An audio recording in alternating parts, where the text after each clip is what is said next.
안녕하십니까, 무플란TV입니다. 조국 가족의 충격적인 이메일 내용이 최근 검찰에 의해 공개됐습니다.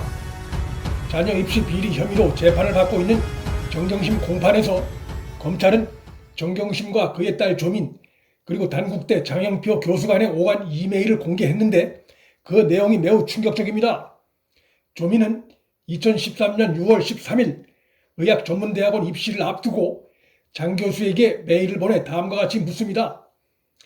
저를 참여시켜주신 논문을 의전 이력서에 기록하는 게 도움이 될까요? 의견을 따르고자 합니다. 짧은 인턴십 기간에 비해 수준 높은 논문에 참여한 것이 부정적 견해를 야기할 수 있다면 기록하지 않고 싶습니다. 이 이메일 내용을 보면 조민 본인도 고교생의 의학 논문 제1저자 등재가 부적절하다는 점을 인식하고 있었던 정황이 잘 드러납니다. 그런데 조민이 이메일을 보낸 그 다음 날인 2013년 6월 14일 장 교수가 조민이 이메일에서 밝힌 고민에 대해 여러 가지 팁이 담긴 상세한 답신을 보냅니다. 고등학생이 제1저자로 들어간 것은 누가 보아도 지나치다고 생각할 것 같다.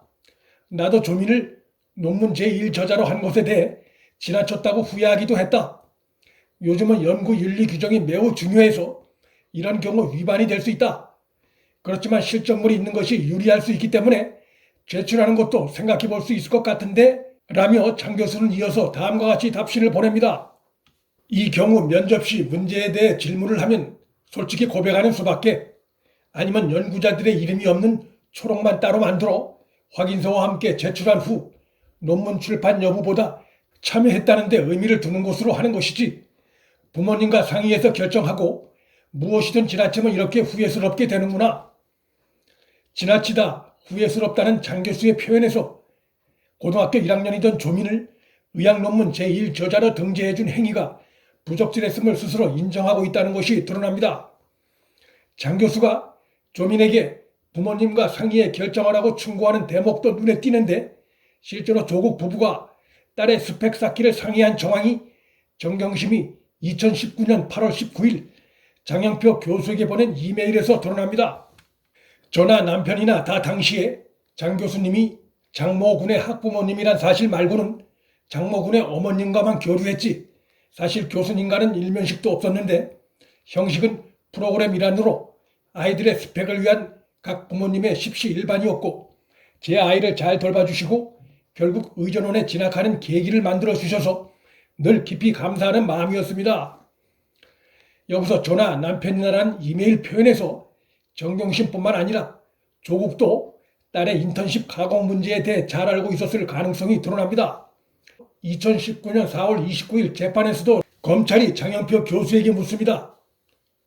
조민이 이메일로 인턴십 증명서를 요청하며 장 교수 아들의 인턴십 증명서는 조국 교수에게 받아서 제출했다고 되어 있는데 맞나요? 라고 묻자 장영표 교수가 네 라고 답합니다.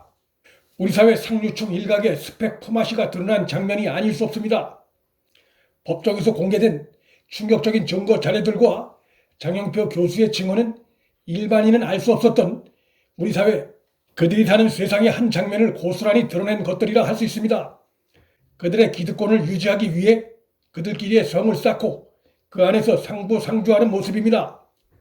하지만 여전히 이들 조국 부부의 억울함을 주장하고 심지어 구속기한 만료가 다가오자 정경심 석방운동을 펼치는 사람들이 적지 않이 있다는 사실은 우리 사회의 더욱 충격적인 또 다른 단면이라 할 수 있습니다.